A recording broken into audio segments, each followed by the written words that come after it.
Hey everyone, and thank you for clicking on this video in the first place. This is a short clip taken out of a full podcast episode that has been recently uploaded. If you want to see that full episode, I'm going to put it in a card in the top right of your screen right there, as there's a lot more talked about than just this short clip in the podcast episode. So I highly recommend you watch it.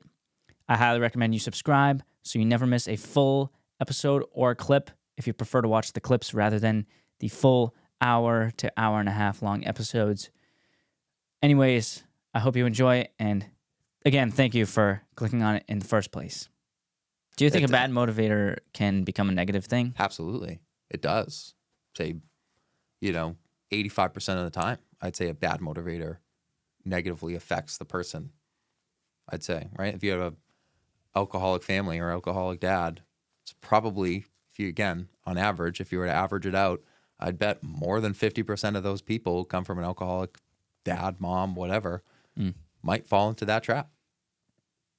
Yeah. What was it? It was sort of the same thing, talking about how the negative motivators, what you don't want to become, it can be a good thing. Like, it can push you to success. Yes. But do you think even then is that a negative thing? Even if it's pushing you in the right direction, if used for too long, a toxic I see where you're going. background can be a negative thing. It's like, okay, so becoming successful because you want to have a lot of money and help people with that money versus wanting to be rich because everyone, when you were younger, bullied you and said you're going to be nothing. I don't think that's bad regardless. You don't think so? I think it can be. Personally, I don't. But the great thing about that is no one else determines that besides you, whether that's a good or bad thing, right? Like, if I got bullied my entire life and was called a loser because I grew up in a very poor family or whatever, and that's what motivated me to become a multi-billionaire or something, right? I probably could at one point look at it and say, wow, like, this is out of the wrong place or whatever. But at the same time, I could look at it and be like, gotcha. Yeah. Got to where I wanted to be. And it's how that person's journey, it's their own mental place that determines that, whether it's good or bad for them. And there's no one else that can say that's good or bad for them. I'm sure there's millions of people that were in that same situation, right? Where got bullied, poor family, whatever, and came out of it. And I'm sure one person would be like, yep, I'm the happiest guy I could possibly be right now. And that motivation was the best thing. And me getting bullied younger was the best thing that could ever happen to me. And I'm sure you could come across a guy in a very similar situation who could say that was probably the worst thing that could have happened to me. And I'm not even happy right now because I never resolved any of those issues throughout the journey. Yeah, the hardships we go through, they're not even really just the hardships we go through. They're more like us. It shapes us. It's your own journey, It's not even really like, it's not even external things that shape us. It's just internal. Yeah. It's our life. It's how you perceive the external things that internally make you the person you are. Yeah. I think, the negative motivation to become good is definitely a positive thing. I agree. If it goes too far and you're 20 years down the line, you're still working 80 hours a week just to prove people wrong.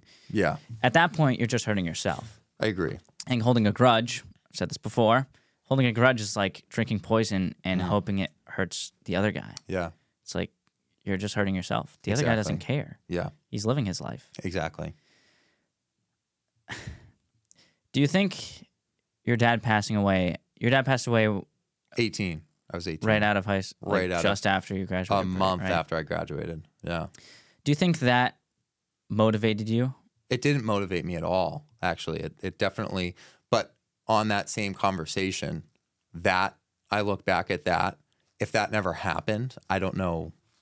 I wasn't a well-developed person. Granted, I was 18 years old. I imagine a lot of 18-year-olds aren't super well-developed and mentally wise. But I'm sure some are. And I was definitely not. Before my dad passed away, I was in a very weird mental spot. After he passed away, I was in a very bad mental spot.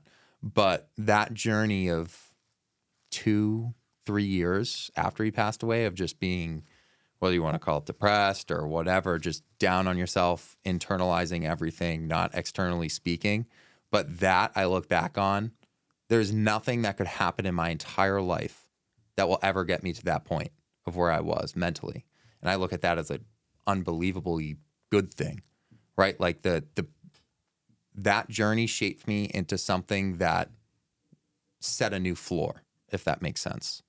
There's nothing in this world that would let me, if before I was down here, after my floor is here. This is the foundation now. There's nothing that is getting me lower than that point.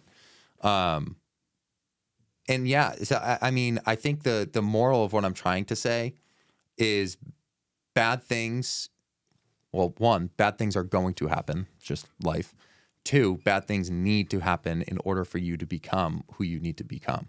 Right. Right. I can't even explain who I was back then because it was completely different. I wasn't who I was destined to be. I wasn't who I wanted to be even at that age.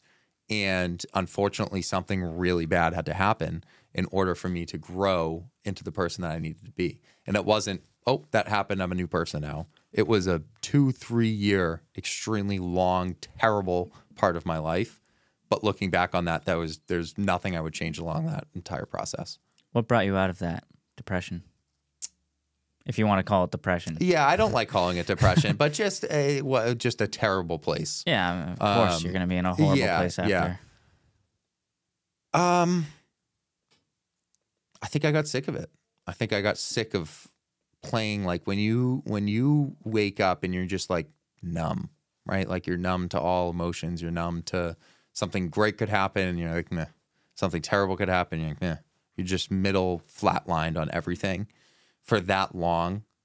I think there's only a number of things that can happen. You either give up or you just say, I'm done with this. Why am I living my life like this?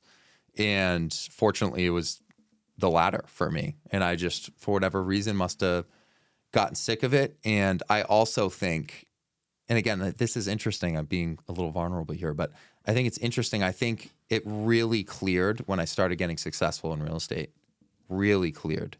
Because I think it was my father passing away, me having no idea what I was going to do, me not being in college when all my friends were in college, me picking up poop at a nursing home, getting $12 an hour, being like, what am I doing right now?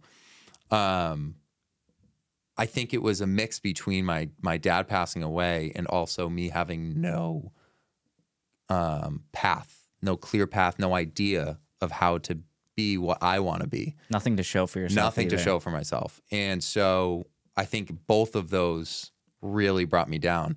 And as soon as I think mentally I went through a lot and built a lot of resilience, probably subconsciously, because even at that point, 2 years after, I was definitely still weak.